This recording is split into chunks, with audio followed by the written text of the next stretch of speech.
Magandang araw sa iyo. Grabe, itong mga materyales na binigay mo, parang sumisid tayo sa pinakamalalim na bahagi ng teolohiya, ano? Malalim talaga. At matapos basahin ng lahat, parang iisa lang talaga ang tanong na gusto nitong sagutin. Bakit kailangang manahin ng tinatawag sa materyal na ikalawang persona ng Diyos ang buong universo? Yung oras at espasyo mismo, Oo, yun nga. Hindi ba dapat sa kanya na yun in the first place? Medyo nakakalito. may lohika sa likod niyan, ayon sa mga source. At yun ang misyon natin ngayon.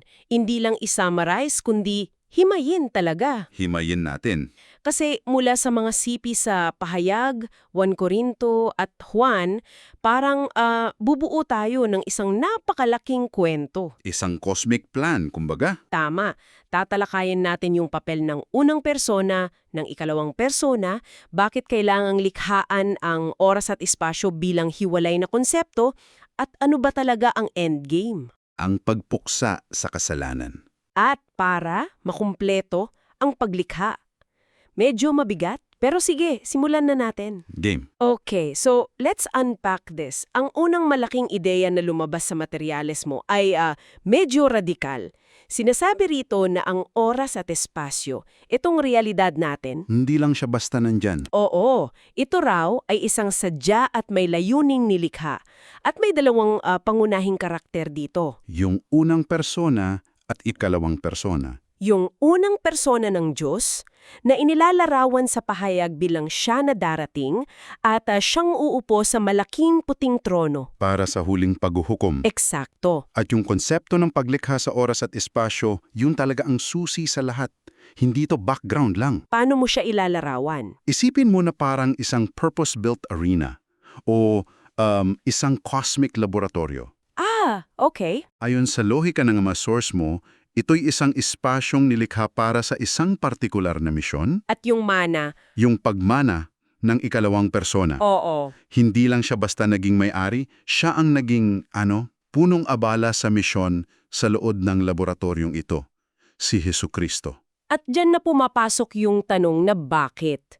Bakit kailangan ng ganitong setup?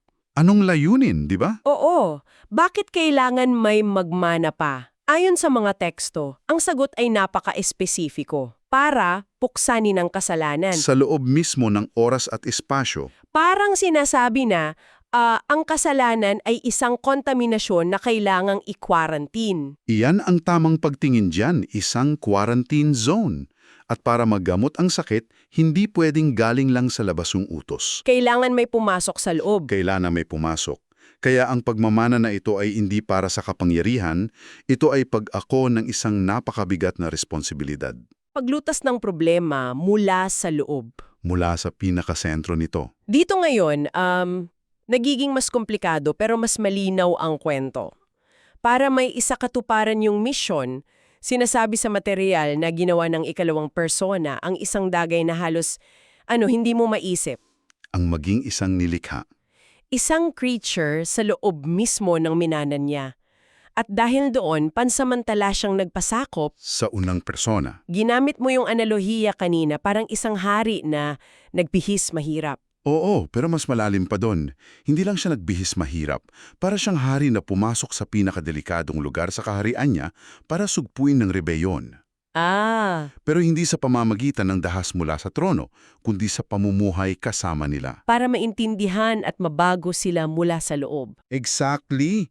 Kaya yung pagpapasakop, hindi yan tanda ng kahinaan. Strategic move yan. Isang theological na pangangailangan para maging efektibo ang misyon. So parang tactical decision. Oo, para ayusin ang sistema from the inside. At may katapusan ang pagiging undercover niya, no?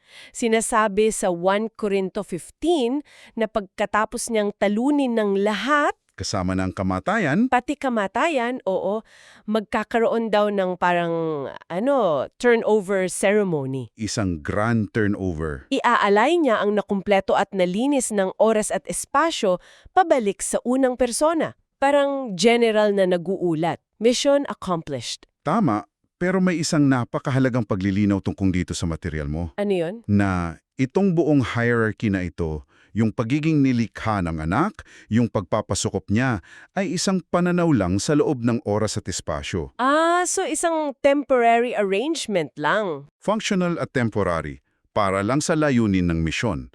Sa labas ng quarantine zone na ito sa walang hanggan, igingit ng mga source na sila ay palaging magkapantay. May mutual submission, kumbaga. Oo, hindi ito tungkol sa kung sino ang mas mataas, kundi sa mga papel na ginagampanan para sa isang mas malaking plano. Okay, sige. So meron tayong grand mission para linisin ang oras at espasyo.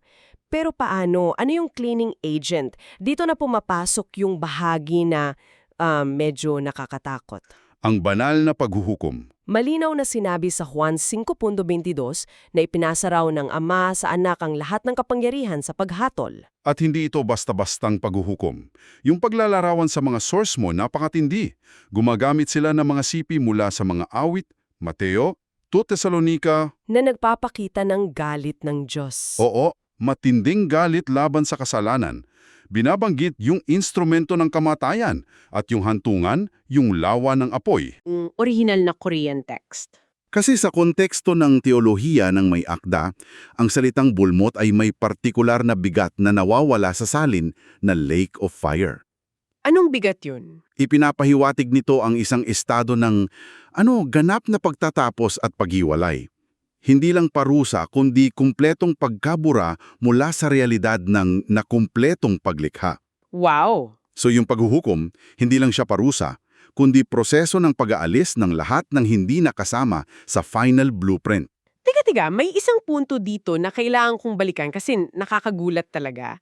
Sabi sa material, dahil ang oras at espasyo ay nilikha para sa ikalawang persona, Oo. ang sino mang sumusuway sa kanya ay itinuturing na walang halaga ang pag-iiral. Sobrang bigat nun. Paano nila narating yung ganong konklusyon? Mabigat talaga, pero kung susundan natin yung lohika ng framework, may internal consistency. Okay. Kung tatanggapin natin yung premise na itong buong realidad ay isang entablado para sa isang bida, yung ikalawang persona, At para sa misyong niya. tama, yung pag-iiral ng isang karakter na kontra sa bida, isa yung logical na contradiction. Parang isang computer program na kontra sa operating system niya. Perfect analogy. Ang resulta ay system failure, o sa kasong ito, pagiging walang halaga sa loob ng sistema. At sinasabi rin na ang utos ng Diyos ay pag-ibig. So, ang pagsuway ay pagtanggi sa pag-ibig. At sa buhay at layunin na inaalok nito. So, ato na yung central paradox, no? Paano nagkakatugma yung ideya na ang lahat ay nakabatay sa pag-ibig pero meron itong napakatinding paghuhukong? Na may lawan ng apoy. Oo, tila magkasalungat. At dyan na ngayon ipinapasok ng mga source mo ang pinakasentro ng lahat, yung tulay, Ang krus. ang krus. Ito ang nagiging linchpin ng buong theological na estrukturang ito. Ayon sa kanila, ang pagiging nilikha at pagkamatay sa krus ng ikalawang persona ang sukdulang patunay ng pag-ibig ng Diyos. Ang pinakamataas na demonstrasyon? Walang hihigit pa doon. Okay, pero paano nito nire-resolva yung tensyon sa pagitan ng pag-ibig at paghukom? Sa isang napaka-eleganteng paraan, ayon sa material, sinasabi na yung sakripisyong iyon, yung patunay ng pag-ibig, ang siyang kumukumpleto sa malayong kalooban, sa free will ng lahat ng tumatanggap nito. Hindi inaalis, kinukumpleto. Kinukumpleto. Mahalaga yun. Ang ideya kasi, hindi ka makakagawa ng isang tunay na malayang desisyon kung kulang ka sa impormasyon, di ba? Makes sense. Ang krus, sa pananaw na ito, ang nagbibigay ng pinakamahalagang data point, ang sukdulan ng pag-ibig ng Diyos. Pag nakita na yon, pwede ka nang gumawa ng kumpletong desisyon. Na may buong kaalaman. Exactly. Okay, subukan kong ilatag yung proseso. Parang chain reaction, tingnan natin kung tama paghaintindi ko. Sige. Una, ang ikalawang persona nagkatawang tao namatay sa krus. Ito yung catalyst. Oo. Pangalawa, itong gawa na to nagiging absolutong patunay ng pag-ibig. Dahil dito, yung mga naniniwala nagkakaroon ng kakayahang gumawa ng kumpletong desisyon gamit ang free will nila. Tama. Pangatlo, kapag kumpleto na ang free will at pinili nila yung pag-ibig na yon, kusa nang nawawala ang kasalanan. Kusang nawawala, hindi pinipilit. Pang-apat, dahil wala na ang kasalanan, wala na rin ang bunga nito. Kamatayan, pagdurusa, Cascade effect. at panghuli, kapag wala na lahat ng negatibong yan, doon pa lang masasabing kumpleto na ang paglikha. Tama ba yung flow? Iyan mismo. Napaka-clear ng pagkakasunod-sunod. Dito mo makikita ang magkaibang papel ng krus at ng paghuhukom. Okay, ano yon? Ang krus ang mekanismo para sa pagkumpleto. Ito yung para sa mga tatanggap. Ang paghuhukom naman? Ang mekanismo para sa paglilinis. Ito ang bahala sa mga elementong hindi naakma sa nakumpletong paglikha. Dalawang panig ng iisang barya. Para maabot ang iisang layunin. Isang perpektong nilikha. At sa dulo ng lahat ng ito, pagkatapos ng krus at paghuhukom, may ipinapangakong bagong realidad. Dito na pumapasok yung sikat na sipi sa Pahayag 21. Papahirin niya ang bawat luha. Wala ng kamatayan o pagdadalamhati. Narito, ginagawa kong bago ang lahat ng bagay. Ito na yung happily ever after ng cosmic story na to. Pero dito may partikular na interpretasyon ang may akda ng material mo. Meron pa? Para sa kanya, yung bagong langit at bagong lupa, hindi pa yan ng pinaka-final state. Ito ay tumutukoy sa 1,000 taong kaharian. Ang millennium? Oo, isang mahabang panahon ng kapayapaan dito mismo sa lupa. Isang ginintuang panahon. Pero hindi pa ito ang huling kabanata. O nga pala, may isa pang twist sa dulo. Isang huling pagsubok. Bakit kailangan pa noon? Nakakalito, no? Kung tapos na ang lahat, perpekto na, bakit kailangan pang guluhin sa pagpapakawala ulit kay Satanas?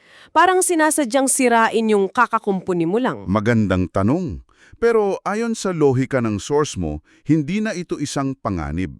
Sa puntong iyon, ang paglikha ay teknikal na kumpleto na. Okay. Napatunayan na ang pag-ibig at katarungan, ang malayang kalooban ng mga anghel at banal ay ganap na, buo na, nakakapit na ng husto sa pag-ibig ng Diyos. So, para saan pa ito? Isang final exam na alam mo nang pasado ka na. Yan ay isang mahusay na analohiya. Isipin mo, parang isang bagong tayong tulay. Okay. Bago buksan sa publiko, isinasaealang sa matinding stress test, naglalagay sila ng mabibigat na truck, hindi dahil sa tingin nilang guguho ito, Kundi para patunayan na hindi. para patunayan sa lahat. Ang huling pagpapakawala kay Satanas sa pananaw na ito ay ang huling stress test A demonstration. para ipakita sa buong sansinikob, sa huling pagkakataon na ang kasamaan ay wala ng kapangyarihan sa isang nilikhang kumpleto na. Isa itong victory lap. Hindi na isang tunay na laban. Hindi na. So, kung lalagumin natin ang lahat, itong mga materyales na ito, naglalahad ng isang epikong theological na balangkas. Napakalawat. Ang oras at espasyo ay ipinapakita hindi bilang permanenteng realidad, kundi isang pansamantalang entablado. May simula, may katapusan. At may tiyak na misyon. Minana ng ikalawang persona para puksain ang kasalanan at kumpletuhin ang paglikha gamit ang dalawang mekanismo, sakripisyo at paghuhukom. Ang fascinating dito, kung titingnan mo yung buong larawan, ay kung gaano kasentral ang ikalawang persona sa bawat aspeto. Mula umpisa hanggang dulo, Mula sa paglikha ng oras at espasyo para sa kanya, sa pagpapasok niya dito para ayusin ito, sa pagiging hukom niya hanggang sa pag-aalay niya pabalik. Ang buong pag-iral ay umiikot sa kanya. kaya walang neutral ground. Ayun. Ang pagtanggap o pagtanggi sa kanya at sa kanyang mga utos na ekspresyon daw ng pag-ibig ang siyang tanging nagtatakda ng walang hanggang kahihinatnan. Bilang pangwakas makaisipan para sa iyo na nagbabahagi ng mga materyales na ito, kung ang oras at espasyo na ginagalawan natin ngayon ay isang pansamantalang entablado lang para sa prosesong ito, isang cosmic laboratorio, ano kaya ang ipinapahiwatig nito tungkol sa tunay na bigat at kahulugan ng bawat desisyon na ginagawa natin ngayon sa loob mismo ng entabladong ito?